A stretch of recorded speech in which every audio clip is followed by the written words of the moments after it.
ناظرین، حضرت عبداللہ المعروف ابو یاسم ناجی فرماتے ہیں کہ ہم ابو رجا عطاری کی خدمت میں حاضر ہوئے اور ان سے پوچھا کہ کیا آپ کے پاس ان جنات کا علم ہے جنہوں نے رسول اللہ صلی اللہ علیہ وآلہ وسلم کے ہاتھ پہ بیعت کی تھی؟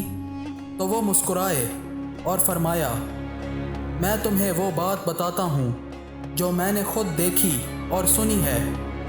پھر فرمایا، ہم ایک مرتبہ سفر میں تھے جہاں ہمارا ایک ایسی جگہ سے گزر ہوا جہاں پانی کا ذخیرہ تھا۔ ہم نے وہیں خیمے گاڑ لیے۔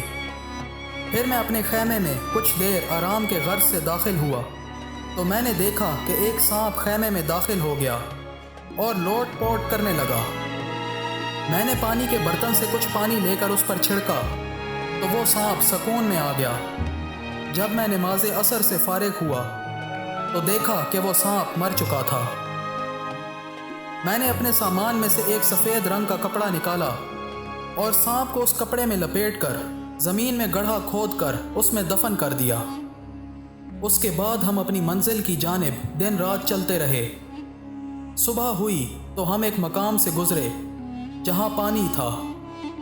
ہم نے وہیں خیمے نصب کر لیے۔ میں جب اپنے خیمے میں داخل ہوا تو میں نے 2 مرتبہ السلام علیکم کی آواز سنی اور دیکھا کہ ہزاروں کی تعداد میں اللہ کی مخلوق موجود ہے۔ میں حیران ہوا اور پوچھا، آپ کون لوگ ہیں؟ تو جواب آیا، ہم جنات ہیں۔ اللہ تمہیں برکتیں عطا کرے، تم نے ایسا کام کیا جس کا بدلہ ہم نہیں لوٹا سکتے۔ تو ابو رجا رحمۃ اللہ علیہ نے پوچھا کہ کون سا کام؟ تو جنات نے کہا، جو سانپ تمہارے پاس مر گیا تھا وہ ان جنات میں سے آخری یادگار جن تھا جنہوں نے نبی کریم صلی اللہ علیہ وآلہ وسلم سے بیعت کی تھی، اور تم نے اس جن کو عزت سے دفن کیا۔